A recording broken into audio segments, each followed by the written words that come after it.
এই মুহূর্তের breaking news, যখন বারবার আমরা জানাচ্ছিলাম যে কে ইকবালের যে পরিচিতি, সেই পরিচিতি নিয়ে যখন সন্দেহ দানা বাজছিল প্রথম থেকে, এই মুহূর্তে জানি নাকি কাউন্সিলর সুশান্ত ঘোষ এর উপর হামলায় পরিচিতরাই হামলা চালিয়েছে কসবায়। সুশান্ত ঘোষের উপর যে হামলা, সেই হামলায় যে আফরোজের নাম উঠে আসছে, যে আফরোজকে গ্রেফতার করেছে পুলিশ।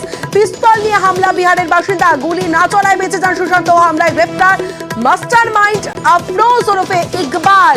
আর সে এই সুশান্ত ঘোষ ঘনিষ্ঠ, যেমনটা জানা যাচ্ছে। সরাসরি চলে যাব, আমার সঙ্গে আমার প্রতিনিধি অমিত সরকার রয়েছে। অমিত, তার মানে পরিচিতরাই অর্থাৎ কাছের মানুষই এই ঘটনা ঘটানোর চেষ্টা করেছিল, কিন্তু প্রশ্ন হলো কেন?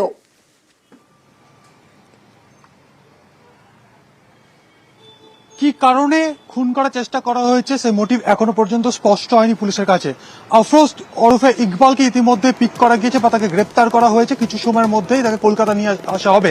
কিন্তু এই আফরোজ বা ইকবালকে, তার পরিচয় জানতে গিয়ে কলকাতা পুলিশ সূত্র থেকে যেটা দাবি করা হচ্ছে যে সুশান্ত ঘোষ, যিনি কাউন্সিলর 108 নম্বর ওয়ার্ডে, যার উপরে গতকাল হামলার ঘটনা ঘটে, তার অত্যন্ত পরিচিত এক ব্যক্তি রয়েছে, তিনিও 55 গ্রাম এলাকায় থাকেন। সেই ব্যক্তির অত্যন্ত কাছের লোক হচ্ছে আফরোজ।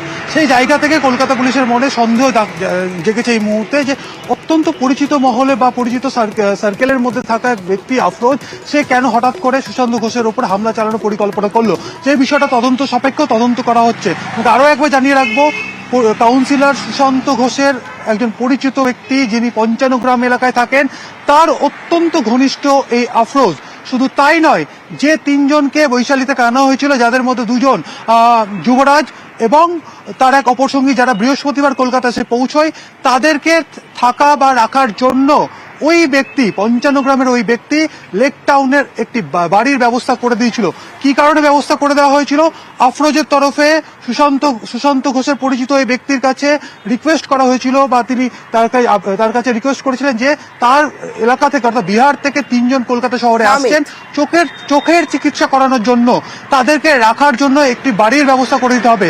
সেই কারণেই ওই ব্যক্তি, সুশান্ত ঘোষের পরিচিত ওই ব্যক্তি, লেক টাউনের একটি বাড়ির ব্যবস্থা করে দেয়, যেখানে গিয়ে বৃহস্পতিবার সন্ধেবেলা ধৃত যুবরাজ এবং তার অপর সঙ্গী কলকাতা এসে পৌঁছলে, এবং 1 মাস আগে তাদের অপর সঙ্গী, আরো একজন সঙ্গী, তিনি কলকাতায় ছিলেন, ওই 3 জনকে লেক টাউনের বাড়িতে রাখার ব্যবস্থা করা হয়েছিল।